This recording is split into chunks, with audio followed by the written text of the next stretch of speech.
OCR A A-level physics, and this is my first video on medical imaging, and it's about X-rays and CT.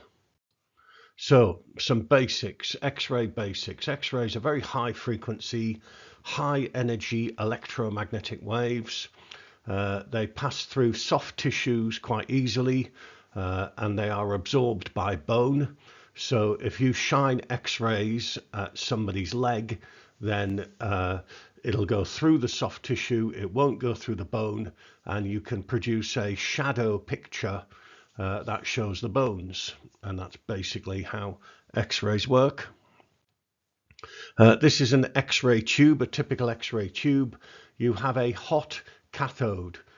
So you've got a bit of thermionic emission going, and this produces very, very fast moving electrons. So you use a very high voltage, so you've got very fast moving electrons. They strike a metal target, very often tungsten because it has a high melting point, and when it hits the target, the atoms inside the target get excited and they produce X-rays, and you'll see that the edge of the target is beveled. Yes, it's at 45 degrees, so the X-rays will come out approximately in a certain direction. Okay, so fast moving electrons strike a metal target. This produces X-rays with a spectrum of energies, lots of different energy X-rays. In this particular design, I've said the target's made of tungsten, got a very high melting point.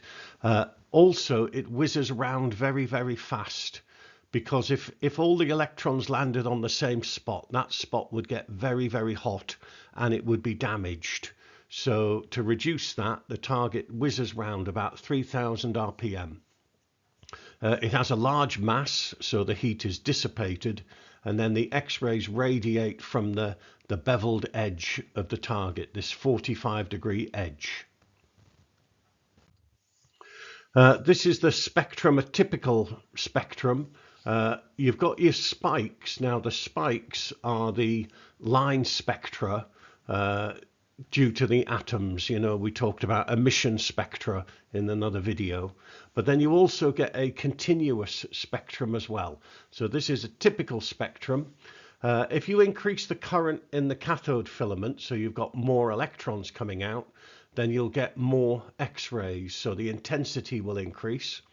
If you increase the voltage that you're using, then the maximum energy of the X-rays will increase, and the intensity will increase as well, and the peak of the curve will happen at a higher photon energy as well. But anyway, this is the spectrum of X-rays that you will get.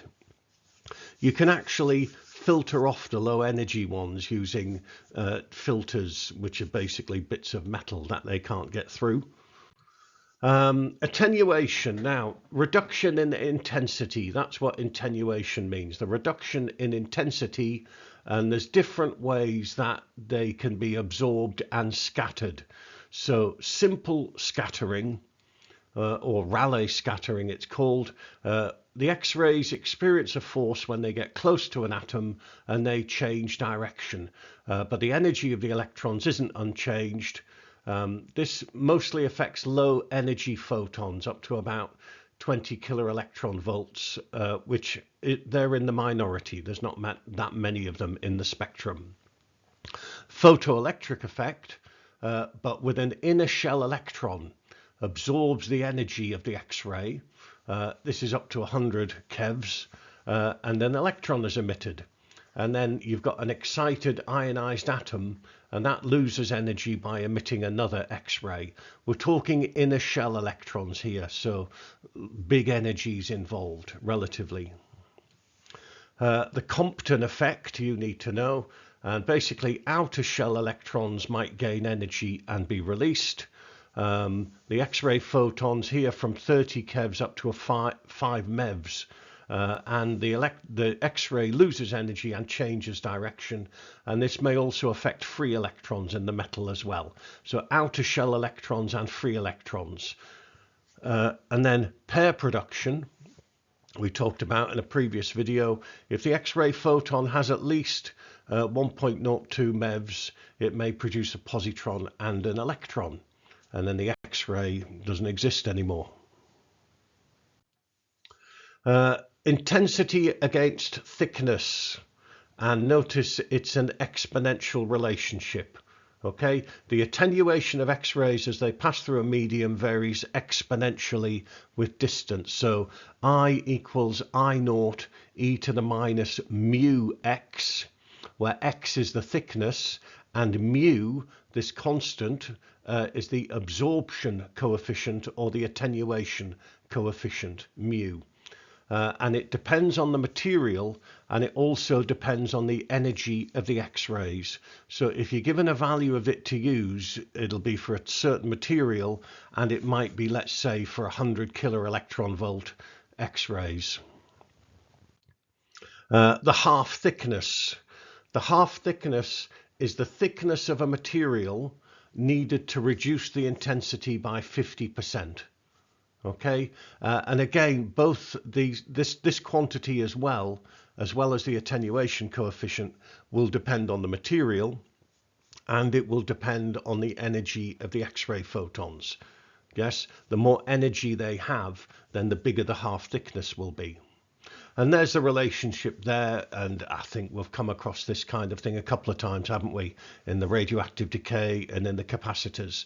So the half thickness is log 2 over mu. To improve contrast, okay, if you want to look at two media which have very similar attenuation coefficients, you can improve the contrast sometimes. A couple of ways of doing it. One way is a barium meal. So barium sulfate, and that absorbs X-rays. So you drink this liquid which has got barium sulfate in it before or while the X-ray is taken. Look at the little video there, and it's X-ray opaque, so that shows up dark. Let's say we want to have a look at this guy's esophagus, and we can see the esophagus because we see the barium meal going down his throat. And another one mentioned in the syllabus is iodine. Yes, a chemical containing iodine.